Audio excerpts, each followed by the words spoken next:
شروع اللہ کا نام لے کر جو بڑا مہربان نہایت رحم والا ہے۔ اے پیغمبر صلی اللہ علیہ وآلہ وسلم، جو عورت تم سے اپنے شوہر کے بارے میں بحث و جدال کرتی اور اللہ سے شکایت رنج و ملال کرتی تھی، اللہ نے اس کی التجا سن لی اور اللہ تم دونوں کی گفتگو سن رہا تھا۔ کچھ شک نہیں کہ اللہ سنتا ہے، دیکھتا ہے۔ جو لوگ تم میں سے اپنی عورتوں کو ماں کہہ دیتے ہیں وہ ان کی مائیں نہیں ہو جاتی، ان کی مائیں تو وہی ہیں جن کے بطن سے وہ پیدا ہوئے۔ بے شک وہ نامعقول اور جھوٹی بات کہتی ہیں، اور اللہ بڑا معاف کرنے والا ہے، بخشنے والا ہے۔ اور جو لوگ اپنی بیویوں کو ماں کہہ بیٹھیں پھر اپنے قول سے رجوع کر لیں تو ان کو قربت سے پہلے ایک غلام آزاد کرنا ضرور ہے۔ مومنو، اس حکم سے تم کو نصیحت کی جاتی ہے اور جو کچھ تم کرتے ہو اللہ اس سے خبردار ہے۔ اب جس کو غلام نہ ملے وہ قربت سے پہلے لگاتار 2 مہینے کے روزے رکھے، پھر جس کو اس کا بھی مقدور نہ ہو اسے 60 محتاجوں کو کھانا کھلانا چاہیے۔ یہ حکم اس لیے ہے کہ تم اللہ اور اس کے رسول کے فرما بردار ہو جاؤ، اور یہ اللہ کی حدیں ہیں، اور نہ ماننے والوں کے لیے درد دینے والا عذاب ہے۔ جو لوگ اللہ اور اس کے رسول کی مخالفت کرتے ہیں وہ اسی طرح ذلیل کیے جائیں گے جس طرح ان سے پہلے لوگ ذلیل کیے گئے تھے، اور ہم نے صاف صاف آیتیں نازل کر دی ہیں، اور جو نہیں مانتے ان کو ذلت کا عذاب ہوگا۔ جس دن اللہ ان سب کو جلا اٹھائے گا تو جو کام وہ کرتے رہے ان کو جتائے گا۔ اللہ نے وہ سب کام لکھوا رکھے ہیں اور یہ ان کو بھول گئے ہیں، اور اللہ ہر چیز سے واقف ہے۔ کیا تم کو معلوم نہیں کہ جو کچھ آسمانوں میں ہے اور جو کچھ زمین میں ہے اللہ کو سب معلوم ہے؟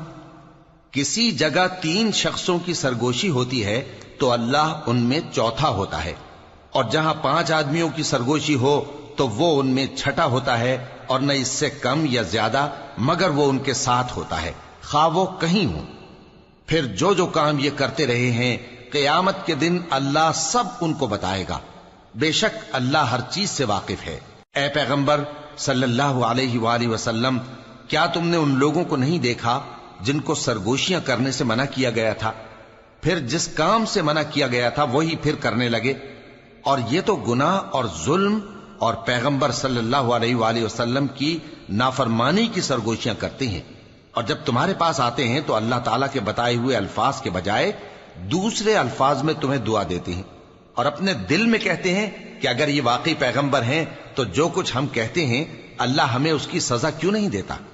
اے پیغمبر صلی اللہ علیہ وآلہ وسلم، ان کو دوزخ ہی کی سزا کافی ہے، یہ اسی میں داخل ہوں گے اور وہ بری جگہ ہے۔ مومنو، جب تم آپس میں سرگوشیاں کرنے لگو تو گناہ اور زیادتی اور پیغمبر کی نافرمانی کی باتیں نہ کرنا، بلکہ نیکوکاری اور پرہیزگاری کی باتیں کرنا، اور اللہ سے جس کے سامنے جمع کیے جاؤ گے ڈرتے رہنا۔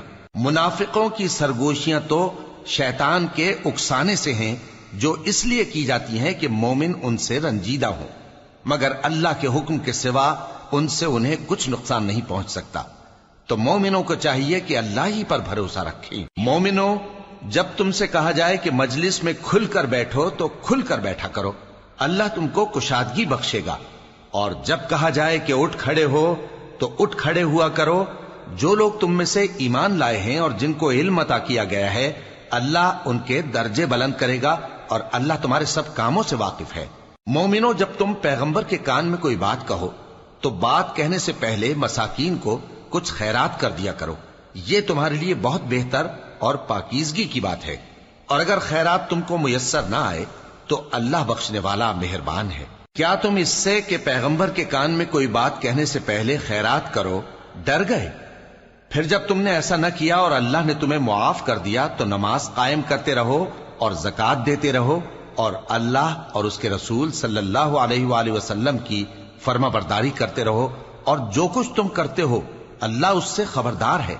بھلا تم نے ان لوگوں کو نہیں دیکھا جو ایسے لوگوں سے دوستی کرتے ہیں جن پر اللہ کا غضب ہوا؟ وہ نہ تم میں ہیں نہ ان میں، اور جان بوجھ کر جھوٹی باتوں پر قسمیں کھاتے ہیں۔ اللہ نے ان کے لیے سخت عذاب تیار کر رکھا ہے۔ یہ جو کچھ کرتے ہیں یقیناً برا ہے۔ انہوں نے اپنی قسموں کو ڈھال بنا لیا ہے اور لوگوں کو اللہ کے رستے سے روک دیا ہے، سو ان کے لیے ذلت کا عذاب ہے۔ اللہ کے عذاب کے سامنے نہ تو ان کا مال ہی کچھ کام آئے گا اور نہ اولاد ہی کچھ فائدہ دے گی۔ یہ لوگ اہل دوزخ ہیں، اس میں ہمیشہ جلتے رہیں گے۔ جس دن اللہ ان سب کو جلا اٹھائے گا تو جس طرح تمہارے سامنے قسمیں کھاتے ہیں اسی طرح اس کے سامنے بھی قسمیں کھائیں گے اور خیال کریں گے کہ ایسا کرنے سے کام چل جائے گا۔ سنو، یہی تو ہیں جھوٹے۔ شیطان نے ان کو قابو میں کر لیا ہے اور اللہ کی یاد ان کو بھلا دی ہے۔ یہ لوگ شیطان کا ٹولہ ہیں، اور سن رکھو کہ شیطان کا ٹولہ ہی نقصان اٹھانے والا ہے۔ جو لوگ اللہ اور اس کے رسول صلی اللہ علیہ وآلہ وسلم کی مخالفت کرتے ہیں وہ نہایت ذلیل ہوں گے۔ اللہ نے یہ بات لکھ دی ہے کہ میں اور میرے پیغمبر ضرور غالب رہیں گے۔ بے شک اللہ زور آور ہے، صاحب اقتدار ہے۔ جو لوگ اللہ پر اور روز قیامت پر ایمان رکھتے ہیں تم ان کو اللہ اور اس کے رسول صلی اللہ علیہ وآلہ وسلم کے دشمنوں سے دوستی کرتے ہوئے نہ دیکھو گے، خواہ وہ ان کے باپ یا بیٹے یا بھائی یا خاندان ہی کے لوگ ہوں۔ یہ وہ لوگ ہیں جن کے دلوں میں اللہ نے ایمان کو نقش کر دیا ہے اور اپنے فیض سے ان کی مدد کی ہے، اور وہ ان کو بہشتوں میں جن کے نیچے نہریں بہ رہی ہیں داخل کرے گا، جن میں وہ ہمیشہ رہیں گے۔ اللہ ان سے خوش اور وہ اللہ سے خوش۔ یہی لوگ اللہ کی جماعت والے ہیں۔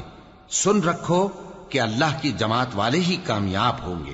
شروع اللہ کا نام